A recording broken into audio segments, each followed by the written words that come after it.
नमस्कार विद्यार्थी मित्रांनो, आजच्या भागामध्ये मी तुमचं सर्वांचं स्वागत करते। तर आजच्या भागामध्ये आपण सर्व स्पर्धा परीक्षांच्या दृष्टीने महत्त्वाचा असणारा घटक म्हणजेच लेटेस्ट चालू घडामोडी। तर आज आपण या चालू घडामोडीवर आधारित काही महत्त्वाचे प्रश्न घेणार आहोत। जर व्हिडिओ आवडत असेल तर व्हिडिओला लाईक आणि सबस्क्राईब करायचं आहे।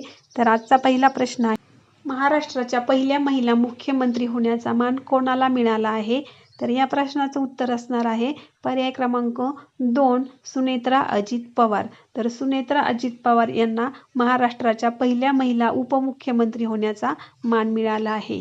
पुढचा प्रश्न आहे 2026चा ग्रॅमी पुरस्कार खालीलपैकी कोणाला देण्यात आला? तर या प्रश्नाचं उत्तर असणार आहे पर्याय क्रमांक 1 दलाई मामा। तर दलाई मामा यांना 2026चा ग्रॅमी पुरस्कार देण्यात आलेला आहे। पुढचा प्रश्न आहे, यावर्षी कोणत्या राज्याने सर्वाधिक पद्म पुरस्कार विजेते नोंदवले आहे? तर या प्रश्नाचं योग्य उत्तर असणार आहे पर्याय क्रमांक 3 महाराष्ट्र। पुढचा प्रश्न, केंद्र सरकारने केरळ राज्याचे नाव बदलून काय करण्यास मान्यता दिली आहे? तर या प्रश्नाचं उत्तर असणार आहे केरळम। तर केंद्र सरकारने केरळ राज्याचे नाव बदलून केरळम करण्यास मान्यता दिली आहे। पुढचा प्रश्न आहे 2026 मध्ये G20 शिखर परिषदेचे यजमान कोणत्या देशाकडे आहे? तर 2026 मध्ये G20 शिखर परिषदेचे यजमान हे अमेरिका या देशाकडे आहे। पर्याय क्रमांक 4 या प्रश्नाचं उत्तर आहे।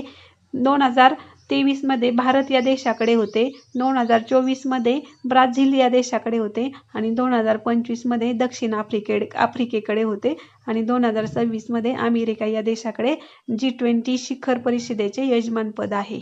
पुढचा प्रश्न आहे, भारताचे 53वे मुख्य सरन्यायाधीश म्हणून कोणी शपथ घेतली आहे?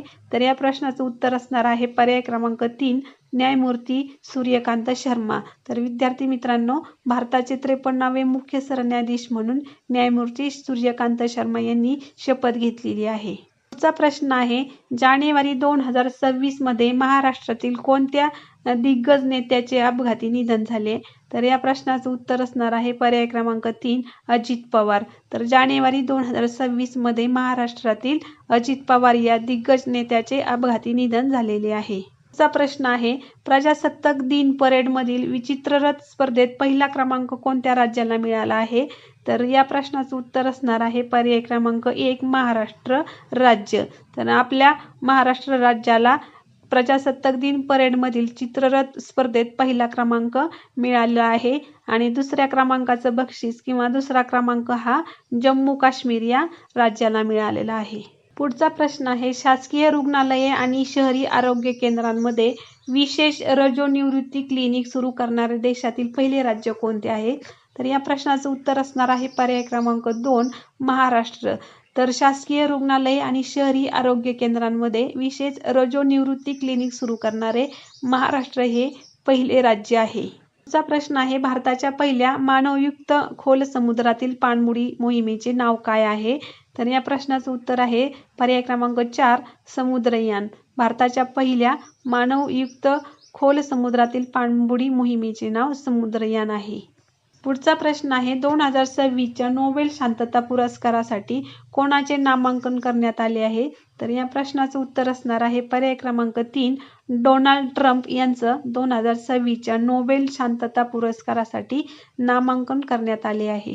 प्रश्न आहे, खालीलपैकी कोणत्या ठिकाणाला रामसर स्थळाचा दर्जा प्राप्त झाला आहे?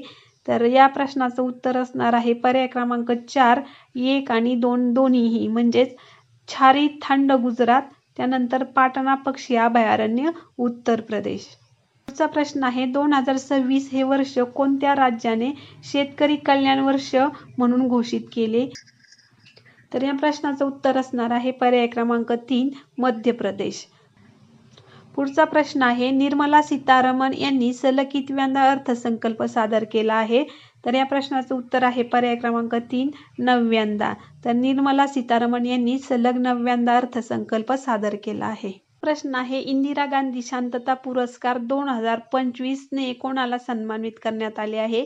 तर या प्रश्नाचं उत्तर असणार आहे पर्याय क्रमांक 2 ग्रासा माशेल। तर ग्रासा माशेल यांना इंदिरा गांधी शांतता पुरस्कार 2025 ने सन्मानित करण्यात आले आहे। प्रश्न पुढचा आहे, कोणत्या राज्य सरकारने राज्यपाल भवनाचे नामकरण जनभवन असे केले आहे? तर या प्रश्नाचं उत्तर असणार आहे पर्याय क्रमांक 3 उत्तर प्रदेश. तर उत्तर प्रदेश राज्य सरकारने राज्यपाल भवनाचे नामकरण जनभवन असे केले आहे. पुढचा प्रश्न आहे भारताचा 92वा बुद्धिबळ ग्रँडमास्टर कोण बनला आहे? तर या प्रश्नाचं योग्य उत्तर असणार आहे पर्याय क्रमांक 4 आर्यन वार्ष्णेय.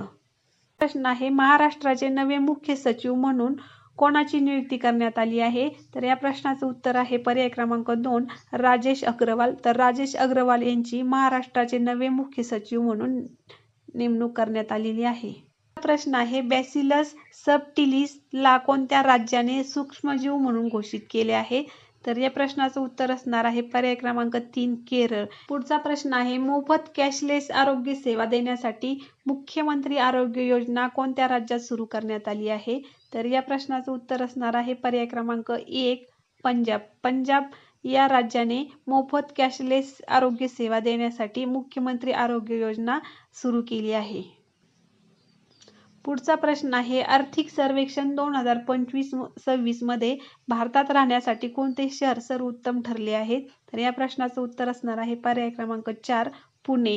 तर आर्थिक सर्वेक्षण 2025-26 मध्ये भारतात राहण्यासाठी पुणे हे शहर सर्वोत्तम ठरले आहे.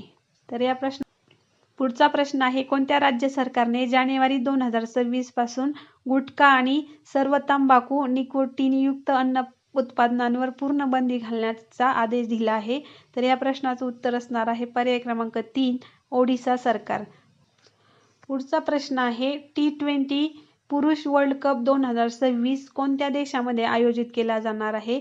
तर या प्रश्नाचं उत्तर असणार आहे पर्याय क्रमांक 3 वरील दोन्ही म्हणजे भारत आणि श्रीलंका या देशामध्ये T20 पुरुष वर्ल्ड कप 2026चं आयोजन करण्यात आलेलं आहे. प्रश्न आहे कोणत्या राज्यातील बालोद हा देशातील पहिला बालविवाहमुक्त जिल्हा बनला आहे? तर पर्याय क्रमांक 4 या प्रश्नाचं उत्तर असणार आहे छत्तीसगड. तर पुढचा प्रश्न आहे युवा साहित्य अकादमी पुरस्कार 2025 कोणत्या कादंबरीस प्रदान केला आहे? तर या प्रश्नाचं उत्तर असणार आहे पर्याय क्रमांक 2 खोल खोल दुष्काळ डोळे. तर पुढचा प्रश्न आहे 2026 मध्ये किती व्यक्तींना पद्म पुरस्कार देण्यात आले आहेत? तर या प्रश्नाचं उत्तर असणार आहे पर्याय क्रमांक 3 131. तर 131 लोकांना 2026 मध्ये पद्म पुरस्कार देण्यात आले आहे. प्रश्न आहे बिहारचे 10वे मुख्यमंत्री म्हणून कोणी शपथ घेतली आहे? तर या प्रश्नाचं उत्तर आहे पर्याय क्रमांक 2 नितीश कुमार यांनी बिहारचे 10वे मुख्यमंत्री म्हणून शपथ घेतली आहे.